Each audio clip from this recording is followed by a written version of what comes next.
ప్రార్థన చేసుకుని దేవుని యొక్క వాక్యం మనం ధ్యానించుకుందాం. ప్రార్థన. మహాపరిశుద్ధుడా, ప్రేమగల మా తండ్రి, కృపగల మా దేవ, మీకే వందనాలు. నైనా ఉదయకాల సమయంలో నిబిడలుగా మేమందరం కూడా తండ్రి మీ సన్నిధానంలో తండ్రి కూడుకొని నైనా మా బ్రతుకు పుస్తకం బైబిల్ నుండి నైనా ఎన్నో విలువైన సంగతులు నైనా మీరు మాకు పొందుపరిచి ఉన్నారు. నేను ఈ మాటలు నైనా కొన్ని మాటలు నేను ధ్యానించుండగా నైనా కూడిన మాకు తండ్రి మన మాకు మనోనేతలు వెలిగించేయండి. వెనకనికి చూడను గ్రహించే హృదయాన్ని నైనా మీ కూడిన బిడ్డలందరికీ దయచేయండి. నైనా మాట్లాడుతున్న నాకు మీ ఆత్మ సహాయం అని గురించి సంవేచితమైన ఆలోచనతో నేను బిడ్డలకు మీ వాక్యం చెప్పులాగానే చూపుతాను. నైనా మీరే మాట్లాడండి, మీరే నైనా మనం పొందుకుంటుంది. జరుగుతున్న ఈ కార్యక్రమంలో మహిమ ఘనత ప్రభావం మీకు ఆలోచిస్తున్నాము. మీ ప్రార్థన ఆమె. ముందుగా తండ్రి అయిన దేవునికి, కుమారుడైన యేసుక్రీస్తు వారి వర్ణాలు తెలియజేస్తున్నాము. కూడిన మీకు కూడా ప్రభు అయిన యేసుక్రీస్తు వారి నామములో శుభవర్ణాలు తెలియజేస్తున్నాం. ప్రియమైన వాళ్ళ దేవుని యొక్క మహాకృపను బట్టి గతించిన వారం అంతా కూడా దేవుడు తన సజీవుల కింద మనం కాచి కాపాడి మళ్ళా ఈ ఆదివారం ఉదయకాల సమయంలో మరి ఆయనకు ఉన్నతమైన మాటలు నేర్చుకునే ధన్యతను, భాగ్యాన్ని మనకు అనుగ్రహించాడు. కాబట్టి చెప్పబడుతున్న ప్రతి మాటను కూడా శ్రద్ధగా మనం ఆలోచించగలిగితే కనుక దేవుడు మన పట్ల తన ప్రణాళికను, తన యొక్క ప్రేమను ఎలా చూపించగలుగుతున్నాడో మనకు అర్థమవుతుంది. కాబట్టి శ్రద్ధగా చెప్పబడుతున్న మాట పట్ల మనం శ్రద్ధ కలిగి ఉన్నాము. ప్రియమైన వల్ల మనలో నివసిస్తున్న ఒక దాని గురించి ఈరోజు మనం మాట్లాడుకుంటే కనుక మనలో అంటే మన శరీరంలో మంచిది ఏదైనా నివసిస్తుందా అంటే కనుక బైబిల్ చెప్తుంది మన శరీరంలో మంచిది ఏది నివసింపదు. ఎందుకంటే మన శరీరము మనల్ని ఎక్కడికి తీసుకెళ్ళడానికి, ఎక్కడికి నడిపించడానికి ప్రయత్నం చేస్తుందని బైబిల్ చెప్తుంది. పతనానికి అంటే నరకానికి తీసుకెళ్ళడానికి ప్రయత్నం చేస్తుంది. ఎందుకు శరీరంలో మంచిది ఏది కూడా నివసింపదు అంటే కనుక శరీరము లోక సంబంధిగా అంటే లోక సంబంధమైన వాటికి లోబడిపోయింది. అంటే శరీరం ఎప్పుడైతే లోక సంబంధమైన వాటికి లోబడిపోయిందో శరీరాన్ని వెళుతున్నది ఏంటి? పాపం. కాబట్టి ఈ పాపం అనేది చేయడానికి కారణమైనది మనలో ఒకటి నివసిస్తుంది. దాని గురించి ఈరోజు మనం ఆలోచిస్తే కనుక దాన్ని బైబిల్ చెప్తుంది కోపం. ఏంటంటే అది కోపం. కోపం అంటే మనల్ని ఎక్కడికి తీసుకెళ్ళిపోద్ది? పాపంలో పడేస్తుంది. మరి కోపం అనేది అందరికీ ఉండేదే కదా, సహజంగా అందరికీ ఉండేదే సహజంగా. అసలు ఈ కోపం అనేది ఎక్కడ ఉంటుందని మనం ఆలోచించగలిగితే కనుక బైబిల్లో ఒక చక్కని మాట మనకి తెలియజేస్తున్నారు. ఒకసారి చూద్దాం. ప్రసంగి గ్రంథము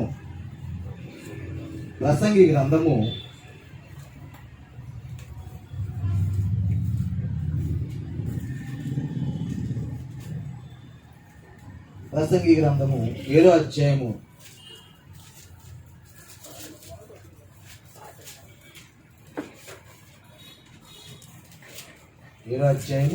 9వ వచనం చూద్దాం ఒకసారి. ప్రసంగి గ్రంథము 7వ అధ్యాయము 9వ వచనం. ఆత్రపడి కోపపడవద్దు, బుద్ధిహీనుల అంతరేంద్రియముల యందు కోపము సుఖ నివాసము చెయ్యును. ఇక్కడ చక్కని మాట మనకు తెలియజేస్తున్నారు. ఏమనంటే ఆత్రపడి ఏం పడవద్దు? కోపపడవద్దు. అంటే ఆత్రపడి అంటే తొందరపడి కోపపడవద్దు, తొందరపడి కోపపడవద్దు. ఎందుకంటే బుద్ధిహీనుల అంతరేంద్రియములందు ఏమి నివాసం చేస్తుంది? ఎలా నివాసం చేస్తుంది అంటే అది సుఖ నివాసము. అసలు సుఖ నివాసం అనే దాన్ని మనం ఆలోచించగలిగితే కనుక సుఖ నివాసం అనేది ఎలా ఉండాలని మనం అనుకుంటాం? కేవలం ఇప్పుడు మన శరీరంలో ఉన్నామండి. మనం ఎలా ఉండాలనుకుంటాం భూమి మీద? సుఖంగా అంటే అంటే మనకి ఏ ఇబ్బంది కలగకుండా అన్ని తాపీగా జరిగిపోతుండాలి. కష్టం రాకూడదు, బాధ రాకూడదు, కన్నీళ్ళు రాకూడదు. అవునా? ఏది చీకు చింత లేకుండా అలాగా తాపీగా జరిగిపోదు.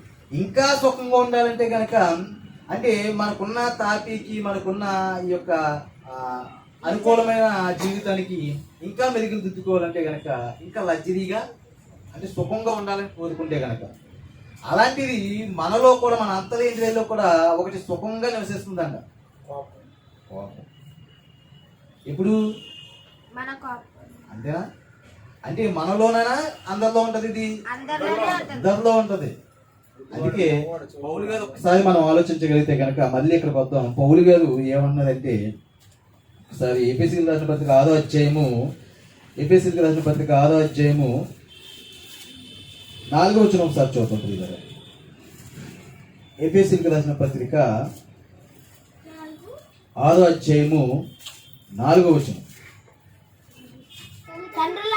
తండ్రులారా మీ పిల్లలకు కోపము రేపక. చాలండి. ఇక్కడ ఏమన్నాడండి? తండ్రులారా మన పిల్లలకి ఏమి రేపకూడదు అంటే, రేపితే వాళ్ళకి కూడా రేగుతుందా? అంటే మన పిల్లలకి కోపం రేపితే వాళ్ళకి కూడా రేగుతుందా? అంటే ఇది ఎక్కడ ఉంటుంది? పిల్లలకైనా, పెద్దలకైనా, బుద్ధిహీనులకైనా, ఎవరికైనా ఎక్కడ ఉంటుంది? శరీరంలో, మన అంతరేంద్రియంలో సుఖ నివాసం చేస్తుందంట. ఇది కోపం. ఇది ఎప్పుడు రేగుతుంది? ఇది ఇంత సుఖంగా, ఇంత చక్కగా మనలో అలాగ అలుముకొని ఉన్న ఈ కోపం ఎప్పుడు రేగుతుందండి?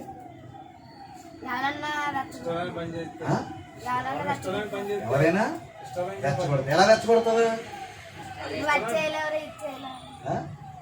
ఎలా రెచ్చగొడతారండి? మా ఊరిని ఎవరు వచ్చేయడం ఇచ్చేయడం అయితే కోపం వచ్చేదంట.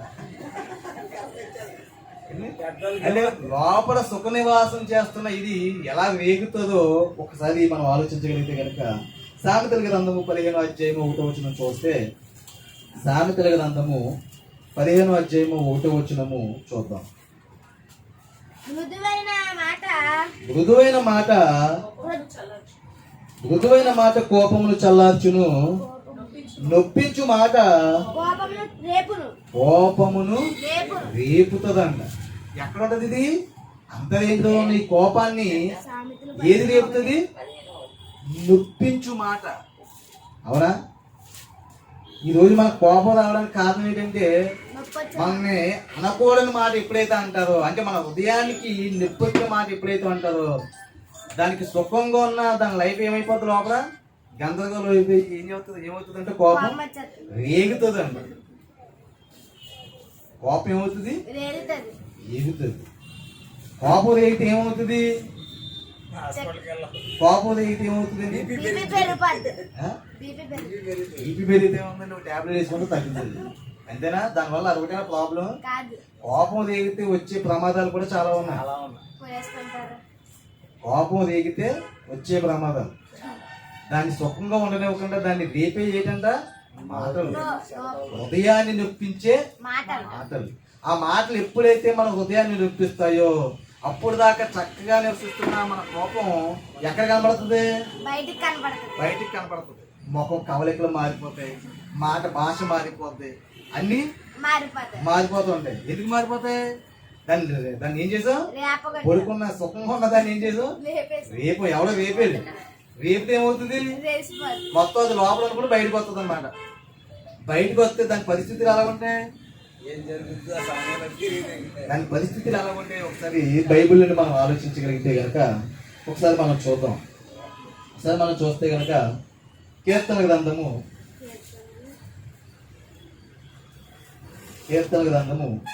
37వ అధ్యాయము, కీర్తన గ్రంథము ముందు దానికంటే ముందు సామెతలు 30వ అధ్యాయము 33వ వచనం చూద్దాం. 30వ అధ్యాయము 33వ వచనం.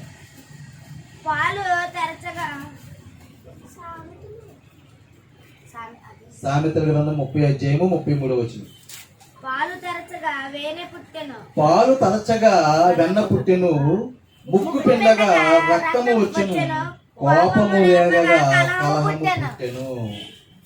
చూడండి, కోపం రేపుదంటే ఏమొస్తుందంట? కలహం.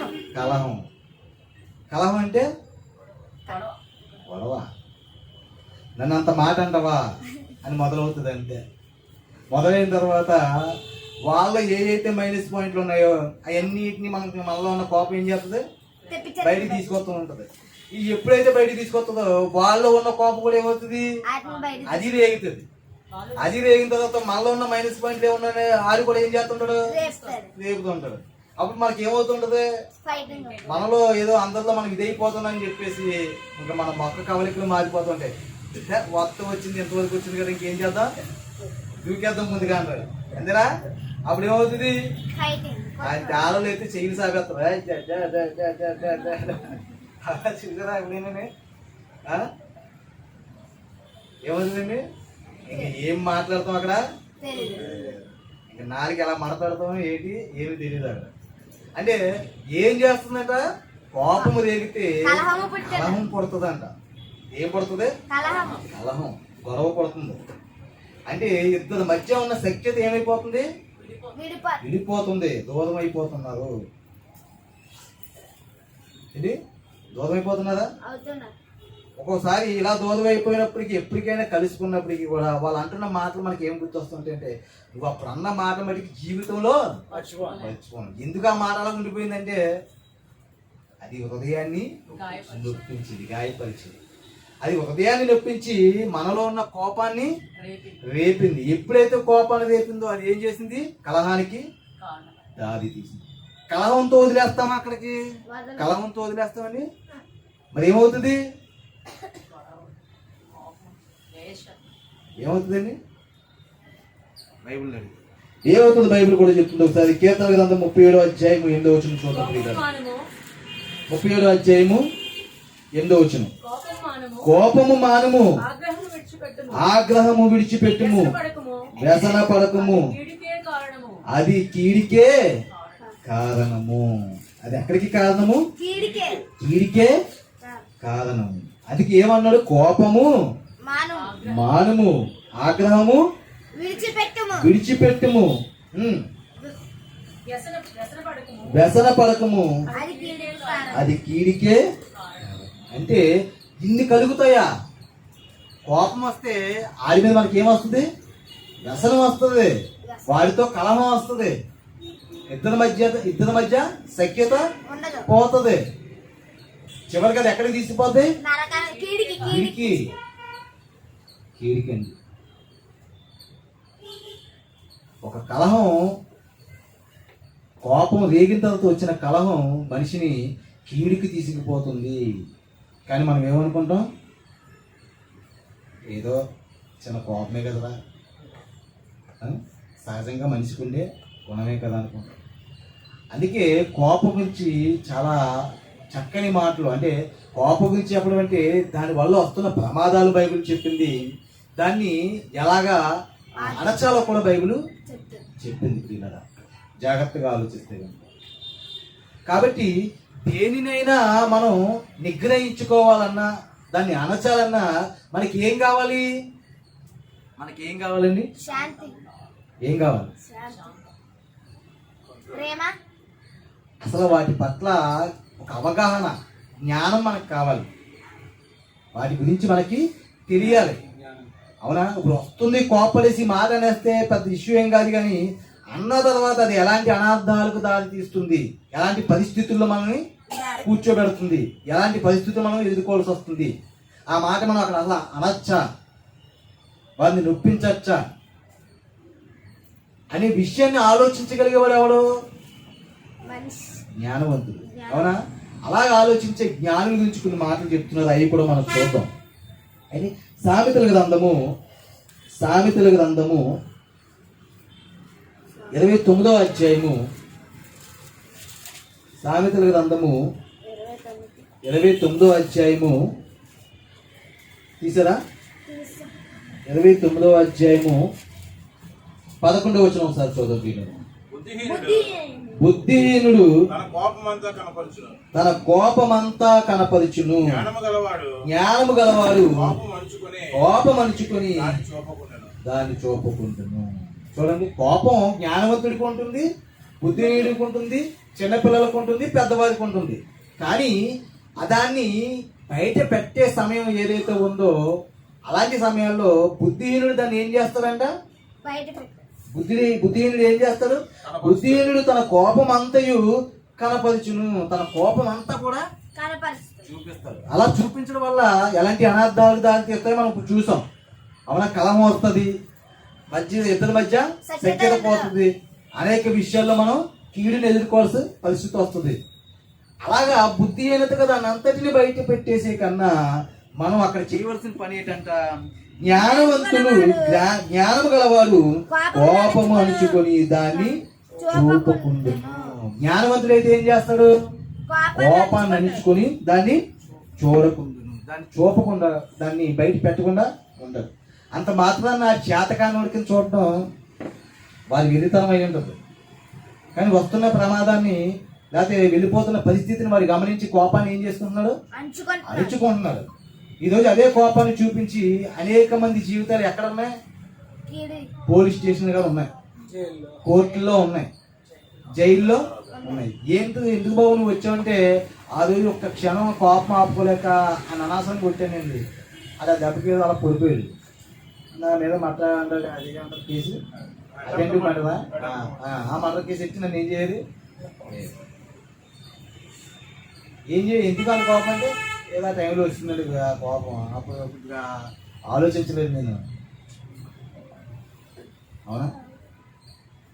లేకపోతే ఎవరైనా కోర్టు సంస్థలకు వెళ్ళినప్పుడు లేకపోతే ఆ జైలు లేకపోతే పోలీస్ స్టేషన్ కాడ ఉన్నవాళ్ళు చూడండి, దగ్గరగా ఒక 4 రోజులు 15 రోజులు అలా తిరుగుతున్న వాళ్ళని మీరు ఒకసారి ఆలోచిస్తే కనుక ఎంత తలకనే పెట్టుకున్నామండి బాబా రోజు అనవసరంగా మాట. అలాంటి మాటలు వినబడతాయి. ఏంటంట దేనివల్ల వచ్చిందంటే క్షణిక ఆవేశంలో జరిగిన కోపం, ఆ కోపం వల్ల రేగిన మాటలు, ఆ మాటలు ఎక్కడ దారి తీసి కలహానికి, కలహం తర్వాత గొడవలకి, ఇలా దారి తీసి ఇంకో ఈ స్థితికి వచ్చామండి మేము. అదే జ్ఞానవంతుడు ముందుగానే వీటన్నిటిని ఏం చేస్తాడు, ఆలోచించి తనలో ఉన్న కోపాన్ని ఏం చేస్తాడంట, అణుచుకుంటాడు.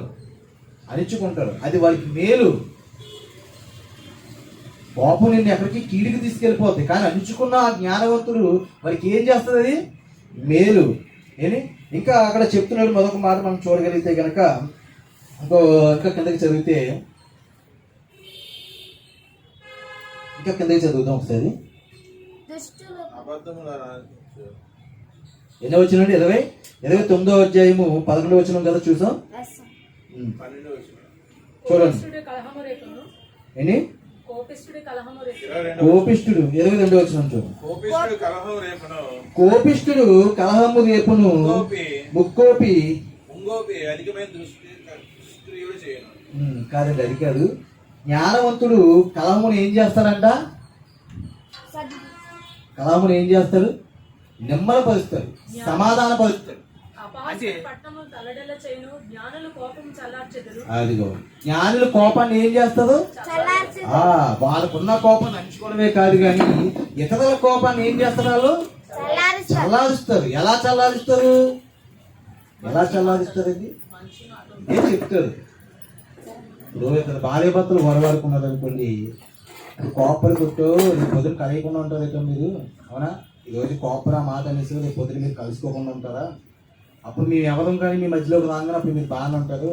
కానీ ఇప్పుడు ఈ కలహం వల్ల మీకు కానీ వాళ్ళకి కానీ ఒదిగేదే ఉంది, ఏమి ఉండదు. మరి ఏముంటుంది, అనుకున్న మాటలు చేస్తున్న చేష్టలు అలాగా నిలిచిపోతాయి. అంతే మనసుకి ఏమవుతాయి, గాయాలు అవుతాయి. అదే ఇప్పుడు చక్కగా ఏదో పక్కన పెడేసి చక్కగా ఇద్దరు కూడా మళ్ళీ ఇంత రాద్ధాంతం చేసుకోకుండా చక్కగా మీరు మీ జీవితాన్ని కొనసాగించండి అని చెప్తే ఏమవుతుంది వాళ్ళకి అంటే కోపాన్ని ఏం చేస్తారు, వాళ్ళు చల్లారుస్తున్నారు. వారిలోకి వచ్చిన కోపాన్ని చల్లారుస్తున్నారు. దేని ద్వారా, వారికున్న అంటే జ్ఞానవంతులు తమ కోపాన్ని అణుచుకోవడమే కాదు కానీ ఏం చేస్తారంట, కోపాన్ని చల్లారుస్తారు.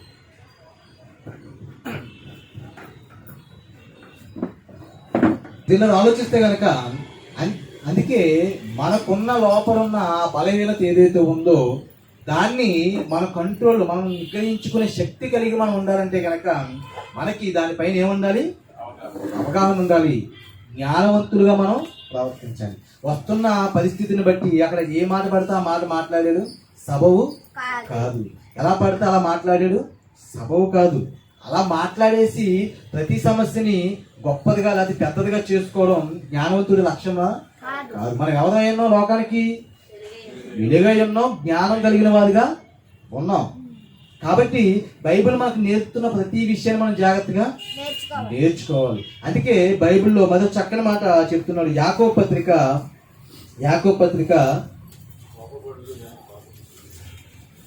1వ అధ్యాయము 19-20 వచనాలు మనం చూద్దాం ప్రియులారా.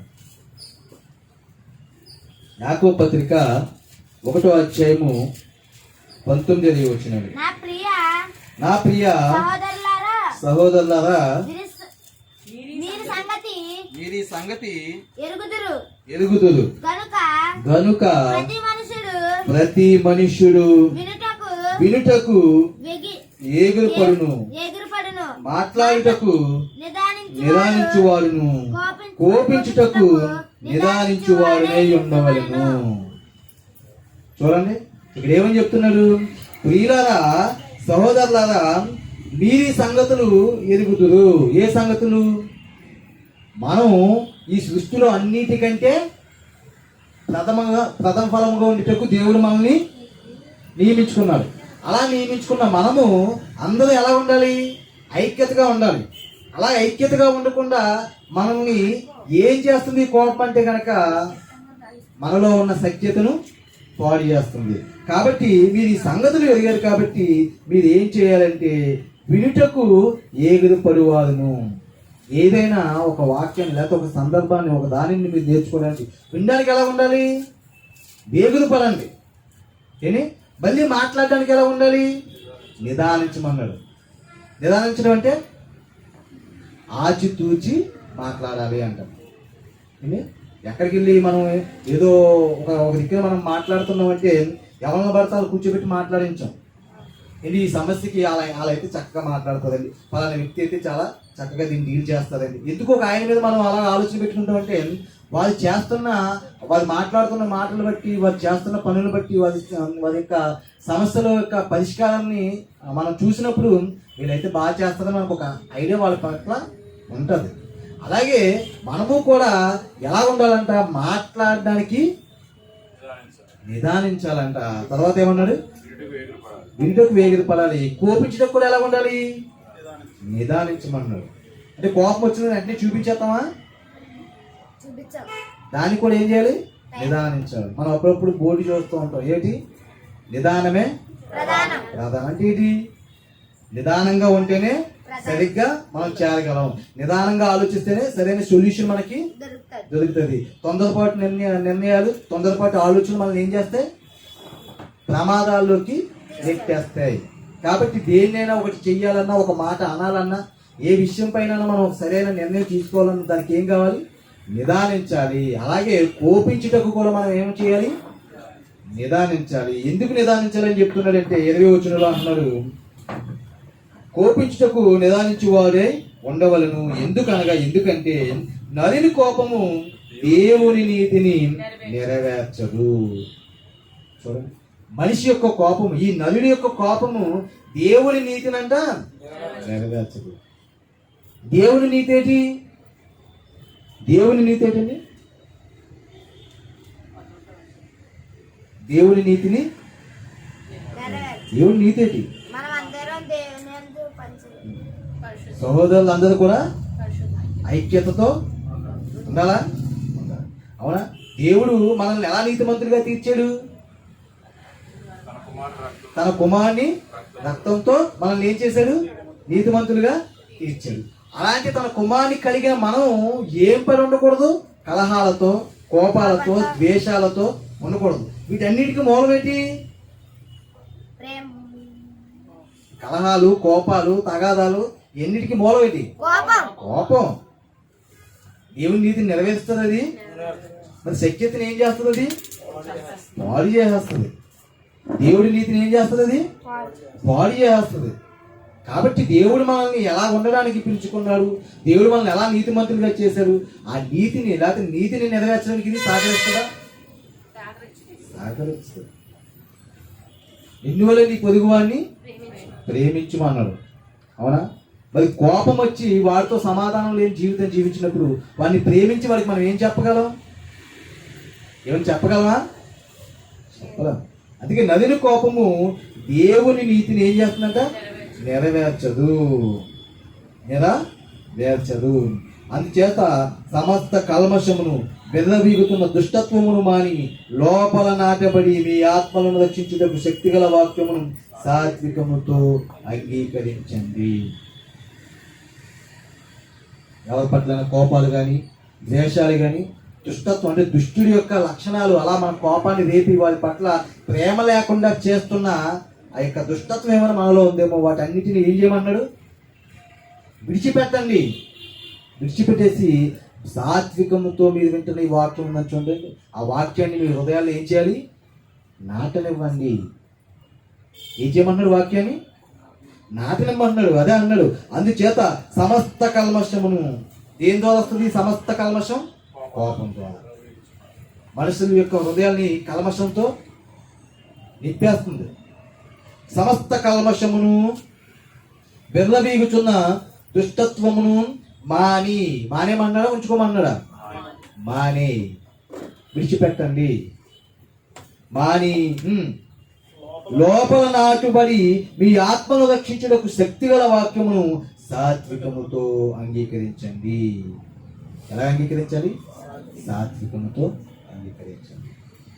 ఆ వాక్యం మీరు ఎప్పుడైతే సాత్వికంతో అంగీకరిస్తారో, కోపం ద్వారా దుష్టత్వము కల్మషం ఏదైతే మీ హృదయంలో నింపబడి ఉన్నదో దాన్ని ఏం చేస్తారు? మీరు మానేసేవారు, లేదా విడిచిపెట్టేవారుగా మీరు మారుతారు. దేవుడి నీతిని మనం నెరవేర్చాలి. ఆ కోపం దేవుడి నీతిని పాడు చేయకూడదు. కోపం అనేది చిన్న సమస్య కాదు, చిన్న మాట కాదు. ఈరోజు సమాజంలో అనేక మందికి సమాధానం లేకుండా అనేకమైన విషయాల్లో వారి యొక్క పొరపాట్లు మనం ఆలోచించగలిగితే కనుక కేవలం చివరికి కనిపించింది ఏంటి? కోపం కనబడుతుంది. కాబట్టి వీళ్ళరా అందుకే పౌలు గారు ఏమన్నారు ఒకసారి యేసుక్రీస్తు అన్న మాట కూడా మనం చూద్దాం.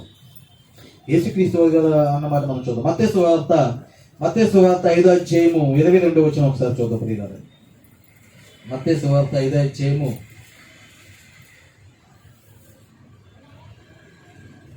నేను మీతో చెప్పినదేమనగా సహోదరుని మీద కోపపడు ప్రతివాడు విమర్శకులోనగును. అదిగో ఎవరి మీద కోపపడి ప్రతివాడును? అవునా? మనమందరం ఎవరు? సహోదరులు. మనందరం దేవుడు మన పట్ల చూపిన కృప ద్వారా, ఆయన మన పట్ల కనపరిచిన నీతి ద్వారా మనం ఏమయ్యాం? రక్షింపబడ్డాం. అలాంటి మనము మన సహోదరుల పట్ల కోపపడితే మనం మళ్ళీ ఎక్కడ నిలబడవలసి వస్తుంది? విమర్శలో నిలబడవలసి వస్తుంది. అందుకే తన సహోదరుడి మీద కోపపడి ప్రతివాడును విమర్శకు లోనవుతాడు.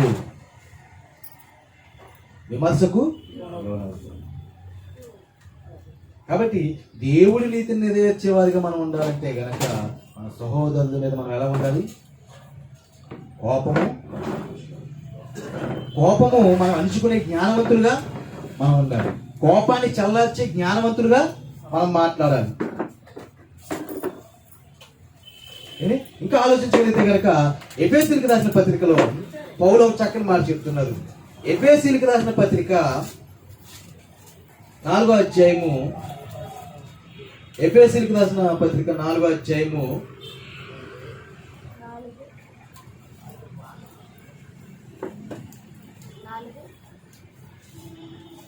తీసారా? ఎఫెసీయులకు రాసిన పత్రిక 4వ అధ్యాయము 26వ వచనం అనుకుంటా. కోపపరుడు గాని పాపము చేయకుడి. కోపపరుడు గాని పాపము చేయకుడి. కోపపడితే ఏం చేస్తాం? పాపం చేస్తామా? చేస్తాం. అందుకే కోపపరుడు గాని పాపము చేయకుడి. సూర్యుడు అస్తమించు వరకు నీ కోపము నిలిచి ఉండకూడదు. ఉంటే ఏమవుతుంది? అది ఎవరికి చోటిస్తామంట? అపవాదికి చోటు ఇయ్యకుడి. కోపపరుడు గాని పాపము చేయకుడి.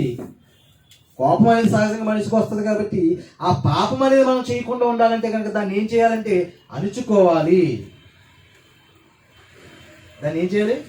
అణుచుకోవాలి. పాపం దాకా దాన్ని, ఆ కోపాన్ని మనం ఎక్కడికో తీసుకెళ్లి పాపంలో కూర్చోపెట్టేదిగా మనమే దాన్ని ప్రోత్సహించకూడదు. దాన్ని ఏం చేయాలి? అణిచేయాలి. కోపపడు కానీ పాపము చేయకుడి. ఒకవేళ కోపం వస్తే సూర్యుడు అస్తమించే వరకు మీ కోపము నిలిచి ఉండకూడదు. అదేంటి అంత టైం పెట్టాడు? కోపం వస్తే మనకి ఎంతకాలం ఉంటుందండి? అన్నతమ్ములు కొడేసుకున్నారండి. అన్నతమ్ములకి తగాదా వచ్చింది, కోపం వచ్చింది. ఏమైంది? ఆ కోపం వల్ల కలహానికి దారి తీసింది. ఆ కలహం వల్ల కీడికి అంటే ఏ కొట్లాడికో దారి తీసింది. కొట్లాడికి దారి తీసి తర్వాత ఏమైంది? ఎక్కడికి? అలాగే ఎవరైనా పాపంలో పడేసిందా? మనకి బైబిల్లో చూస్తే కనుక ప్రారంభ మానవుడు కయ్యను ఏం చేశాడంట? ఎందుకు చంపేశాడు?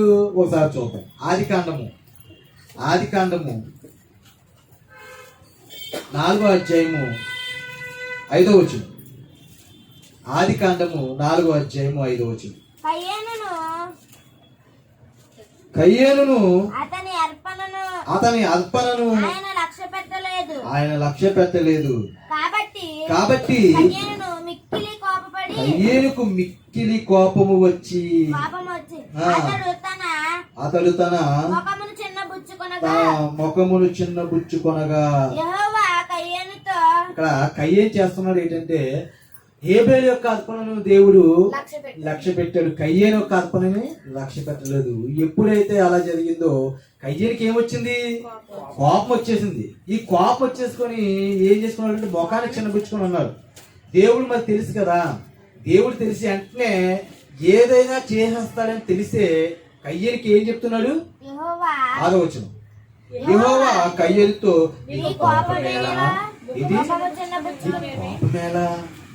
కోపం ఎందుకు వచ్చింది నీకు? కోపమేలా? ముఖము చిన్నబుచ్చుకొని ఉన్నావేమి? నీవు సత్క్రియ చేసిన ఎడల తలెత్తుకొనవా? సత్క్రియ చేయని ఎడల వాకిట పాపము పొంచి ఉండెను. నీ ఎడల దానికి వాంఛ కలుగును, నీవు దాన్ని ఏలిదవనెను. ఎప్పుడైతే తనకి కోపం వచ్చిందో ముఖం చిన్నబుచ్చుకున్నాడో దేవుడు వచ్చి ఆల్రెడీ అప్పుడు ఏం చెప్తున్నాడు? సజెషన్ ఇస్తున్నాడా? వార్నింగ్ ఇస్తున్నాడా? నువ్వు కోపం ఎంచడం వేళ నువ్వు ముఖం ఎందుకు చిన్నబుచ్చుకున్నావు? నువ్వు మంచి పని చేస్తే నువ్వు బాగా, నువ్వు మంచి పని చేయలేదు అందుకే నేను కట్టలేదు, ఇంకా కోపం విడిచిపెట్టి ఇంకెందుకు ముఖం చిన్నబుచ్చుకోవడం, అయిపోయింది కదా అని చెప్పాడు. కానీ మనోడు ఏం చేశాడు? ఎప్పుడైతే కోపం నువ్వు అలా అంచుకుని లోపల ఉంచుకున్నావో ఆ కోపం ఎక్కడికి దారి తీసింది? నీకు పాపానికి దారి తీస్తుందని చెప్తున్నాడు. అదే చూడండి ఏమని చెప్తున్నాడు? పాపము పొంచి ఉండును, నీ ఎడల దానికి వాంఛను. ఇందుకు ఏ పాపంలో పడేసింది కయ్యన్ని? ఆ కోపాన్ని అలా దాచుకుని ఉంచుకున్నాడు. చివరికి తన తమ్ముని తీసుకెళ్ళి చంపేశాడు. ఏం చేశాడు? చంపేశాడు.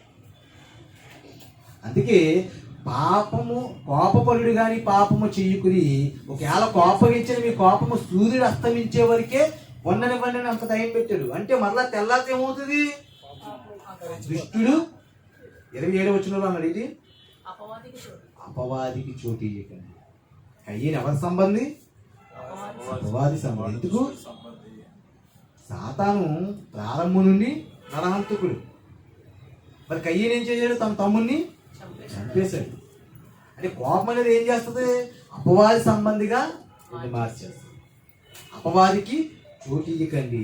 అందుకే సూర్యుడు అస్తమించే వరకు నీ కోపము నిలిచి ఉండకూడదు. అంటే సూర్యుడు అస్తమించేస్తున్నారు, ఇంకా నీ కోపం వారి మీద ఉందంటే ఈ కోపం నేను ఏం చేస్తుంది? మరలా రేపు పొద్దునాడు ఎదురైతే మరొక మాటకి దారి తీస్తుంది, మరొక పనికి దారి తీస్తుంది. అలాగ కలహం రేపుకొని కీడి పెంచుకొని అలా చేసుకుంటే చివరికి ఏమవుతుందండి? పాపములో మనల్ని పడవేస్తుంది. అందుకే తన సహోదరుడి మీద కోపపడి వారు ఎక్కడికి వచ్చేస్తారు? విమర్శలోకి వచ్చేస్తారు. మరి కయ్యే తన సహోదరుడితో ఏమయ్యాడు? చంపేశాడు తన సహోదరుడు. అందుకే మన కోపము ఎంతవరకు ఉండాలి? సూర్యుడు అస్తమించే వరకే కోపము నిలిచి ఉండాలి. మనలో ఎవరి మీదో కోపాన్ని, ఎవరి మీదో ద్వేషాన్ని పెట్టుకుని దేవుడి సన్నిధిలో మోకరించి ప్రార్థన చేయడం, ఇంటిలో ప్రార్థన చేయడం, ఆ ప్రార్థన సరైన ఫలితాన్ని ఇవ్వదు ప్రియులారా. ఫలించదు కూడా. అందుకే ఒక మాట అన్నాడు తిమోతికి రాసిన పత్రికలో,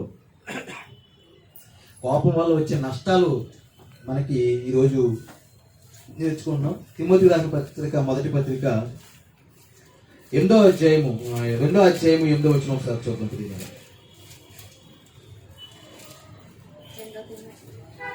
1వ తిమోతి 2వ అధ్యాయము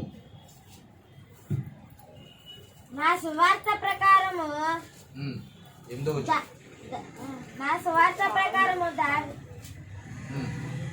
దావీదు కాదు, 1వ తిమోతి కావున ప్రతి స్థలమందును పురుషులు కోపమును సంశయములను లేని వారి పవిత్రమైన చేతులెత్తి ప్రార్థన చేయవలని కోరుచున్నాను. ఈయన ఏం కోరుతున్నాడంట? ప్రతి స్థలమందును, నువ్వు ప్రార్థన చేస్తున్న ప్రతి స్థలమందును కూడా ముందు నువ్వేం విడిచిపెట్టాలి? కోపమును మానేయాలి, కోపాన్ని విడిచిపెట్టాలి. సమస్యలు అంటే కోపం ద్వారా నీకు వచ్చే సమస్యలు ఏ ఉన్నాయో వాటన్నిటినీ విడిచిపెట్టాలి. అసలు ఎలాంటి భాగోద్వేగాలు అంటే లోపల మనకున్న ఆ క్రోధము కలమషము ఏదైతే ఉందో వాటన్నిటికీ మనం ఏం చేయాలి? స్వస్తి చెప్పాలి. అప్పుడు ఏమని ప్రార్థన చేయాలంటే పవిత్రమైన చేతులు ఎత్తి. ఏమెత్తి అంటే నేను ఎవరి మీద ఏ ద్వేషాన్ని కలిగి లేను, నేను ఎవరి మీద ఏ కోపాన్ని కలిగలేను, నేను ఈ చేతులతో ఎవరిని ఏమీ చేయలేదు. అలాంటి పవిత్రమైన చేతులు ఎత్తి మనం ఏం చేయాలంట? మాని ప్రార్థన చేయాలని పౌలు గారు కోరుచున్నారు. అలాంటి జీవితాన్ని మనలో చూడాలనుకుంటున్నారు ఆయన. అలాంటి జీవితాన్ని మనలో చూడాలి. మనకు కోపం వస్తే ఎంతసేపు వరకు ఇచ్చే సమయం? సూర్యాస్తమయం. కానీ దేవుడికి కోపం వస్తే ఎంతసేపు ఉంటుందో తెలుసా? క్షణిక మాత్రం. ఆయనకి ఎందుకు అంత క్షణంలో ఎందుకు కోపం తగ్గిపోతానికి?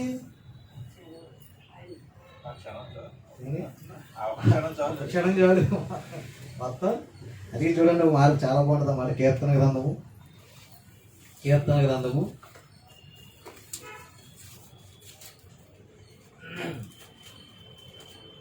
37వ అధ్యాయము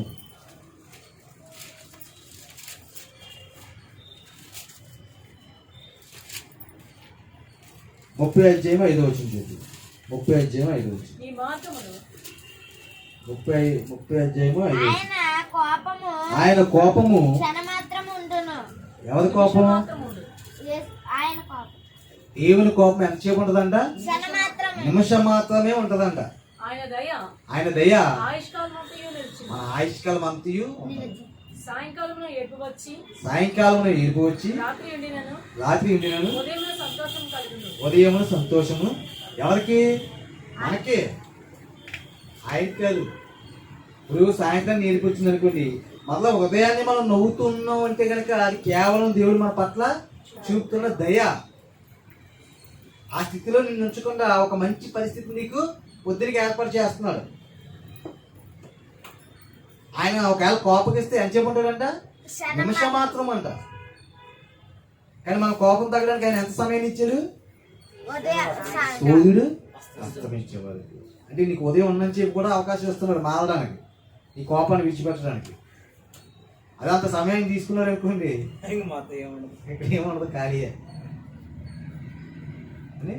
కాబట్టి ఆలోచిస్తే దేవుడు మన పట్ల అలాంటి ప్రణాళిక కలిగి ఉన్నాడంటే కనుక ఆయన మనకి ఈ విషయాలన్నీ నేర్పడంలో సహజమే మనకి వస్తుంది కదా అని మనం అనుకోవచ్చు. కానీ అలాంటి విషయాల్లో, అలాంటి కోపపడే విషయాల్లో మనం అందరం కూడా ఎన్నోసార్లు క్రమం తప్పిన వారమే, అలాంటి పరిస్థితుల్లో ఇరుక్కున్న వారమే. కానీ అలాంటి పరిస్థితుల్లో మనం ఎదుర్కోవాల్సిన కీడు కానివ్వండి, ఆ కలహం కానివ్వండి, ఆ యొక్క సమాధానం కానివ్వండి, ఇవేమీ లేకుండా ఒక దారుణమైన పరిస్థితికి మనం వెళ్ళిపోకుండా ఉండాలంటే కనుక మనల్ని ఎలా ఉంచాలనుకున్నాడు దేవుడు? జ్ఞానవంతులుగా, కోపాన్ని అంచుకునేవారిగా, కోపాన్ని చల్లార్చే మాటలు చెప్పేవారిగా, మనలో ఉన్న ఆ కోపాన్ని మనమే చల్లార్చుకునేవారిగా చక్కగా దేవుని వాక్యంతో సమాధానం పంచుకోవాలి మనమే. అలా పంచుకున్నప్పుడు మనల్ని ఏం చేస్తుందంటే ఆ కోపం పాపంలో పాపానికి త్రోవివ్వదు.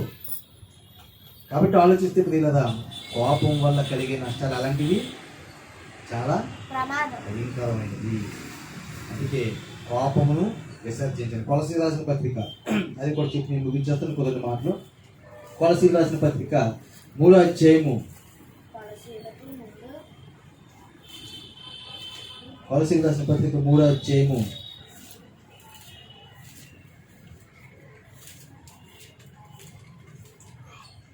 పిల్లలకి అంటే మన కుటుంబంలో మన పిల్లలకి కూడా మనం ఏం చేయకూడదంట, కోపాన్ని రేపకూడదు. కానీ రేపితే వచ్చే ప్రాబ్లం ఏంటి?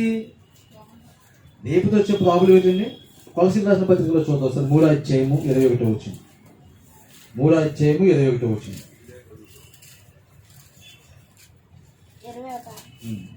3వ అధ్యాయము 21వ.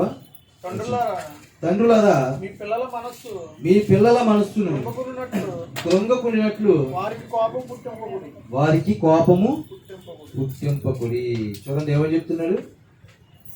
ఏమని చెప్తున్నాడు? తండ్రులారా మీ పిల్లల మనసును మీ పిల్లల మనసు కృంగిపోకుండానట్లు. అంటే వారికి కోపం రేపితే వారి మనసు ఏమవుతుంది? కృంగిపోద్దండి. మనసు ఎప్పుడైతే కృంగిపోయిందో పిల్లలు అన్ని విషయాల్లో కూడా ఏమైపోతారో, పిల్లలు అన్ని విషయాలు ఏమైపోతారండి? మనతో సరిగ్గా ఉండలేదు. వారిలో ఉన్న ఆలోచన మనతో పంచుకోలేదు. అవునా? మనం కోపం వారికి లేపితే సరిగ్గా తిండి తింటారు. వారికి ప్రతిదానికి ఎలా ఉంటుందంటే అలా ఒక మూడీగా తయారైంది. సరైన ఆలోచన శక్తి వారికి ఉండదు. మనసు కృంగిపోయింది అనుకోండి. చూడండి, మానసికంగా ఇదైపోయిన పిల్లలు కానీ లేదా మానసికంగా ఇదైపోయిన వ్యక్తులు మనం చూస్తే మనకి ఏమనిపిస్తుంటుంది? ఒక మనసులో ఎంత బాధ ఉందో, లేదా మనసులో ఎంత బాధ ఉందో, ఎంత కృంగిపోయాడో, మనిషి ఎందుకు అలా అయిపోయాడంటే ఎంతో బాధలు పెట్టుకుని కృంగిపోయాడు. అలాగే పిల్లలు కూడా వాళ్ళని మనం ఏదైనా గట్టిగా గద్దించి కోపం పుట్టించామనుకోండి, వాళ్ళు బయటికి చెప్పుకోలేరు, లోపలికి ఇంకోలేదు. వాళ్ళు ఏమైపోతారు? కృంగిపోతారు, కుమిలిపోతారు. అలా కుమిలిపోయి కృంగిపోయే పరిస్థితి పిల్లలకు మనం. అందుకే పౌలు గారు పిల్లలకి కోపం రేపకంగా అన్నాడు. ఇక్కడ కొలసీ రాసిన పత్రికలో ఏమంటున్నాడు? వారి యొక్క మనసుల్ని కృంగిపోకండి. వారి మనసు ఎప్పుడైతే ఉత్తేజంగా ఉత్సాహంగా ఉంటుందో అప్పుడు వారి మనతో ఫ్రీగా ఉండగలరు. వారి మనసుల్ని కృంగిపోనవ్వకూడదు. అందుకే కిందకి మనకు వస్తే ఇంకో మాట చెప్తున్నాడు. ఏమిటంటే కనుక పైన 8వ వచనంలో అనుకుంటా, అదే 3వ అధ్యాయం 8వ వచనం అనుకుంటా.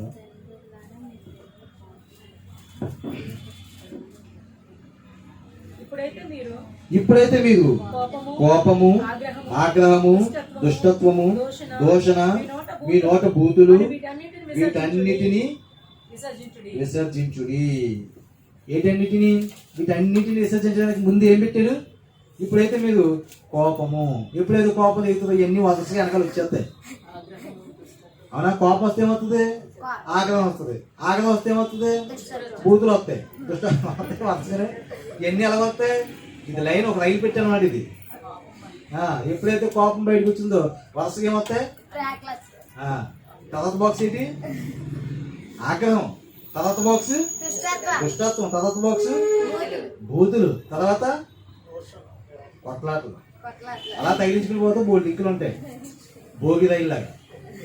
కాబట్టి ఆలోచిస్తే కోపం అనేదాన్ని ఏం చేయమన్నాడు? విసర్జించండి అన్నాడు. ఎంత అని చేసుకుంటే అంత మనకి లేదా. కాబట్టి ఆలోచిస్తే మరి ఉన్న మాటలన్నిటిని బట్టి మనం చక్కగా ఆలోచించగలిగితే కనుక మన పిల్లల పట్ల కానీ, మన పొరుగు వారి పట్ల కానీ, మన కుటుంబాల పట్ల కానీ, మరి ముఖ్యంగా మన యొక్క సంఘం పట్ల కానీ మనం అందరం కూడా ఎలా ఉండాలి? ఆచితూచి మాట్లాడేవారిగా, నిదానించి మాట్లాడేవారిగా, కోపించుటకు నిదానించేవారిగా మనం ఉండాలి.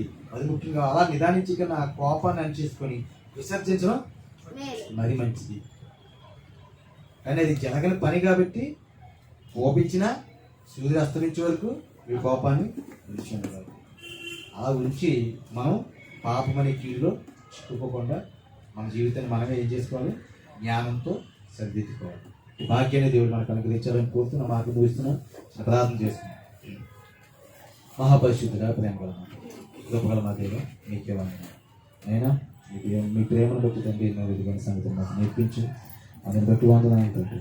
నిన్న ప్రతి మాట కూడా తండ్రి మా హృదయంలో భద్రం చేసుకుని మీకోసం ఉన్నతంగా జీవించు.